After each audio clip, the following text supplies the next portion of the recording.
జీవితంలో ఏదున్నా ఏది లేకపోయినా సరసాన్ని, సరదాన్ని మర్చిపోకూడదండి. ఎందుకంటే అన్యోన్యంగా ఉన్న దంపతులంటే వాళ్ళు పోట్లాడుకోలేదు, కొట్లాడుకోలేదని గాదు. వాళ్ళిద్దరి మధ్య ఒక మంచి సరసం, వాళ్ళిద్దరి మధ్య మంచి సరదా అనేది ఉంటది.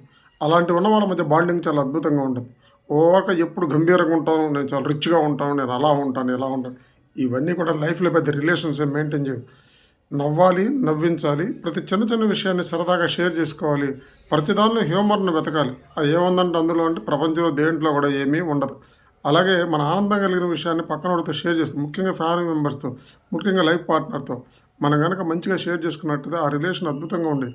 ఏ ఇద్దరి మధ్య ఉన్న చిన్న చిన్న మనస్పర్ధలు, చిన్న చిన్న గొడవలుంటాయి. కానీ వాళ్ళ మధ్య గనక ఇలాంటి సరసం గాని, సరదా గాని ఉన్నట్లయితే అది ఎప్పుడు ఎవర్‌గ్రీన్‌గా వచ్చిద్ది.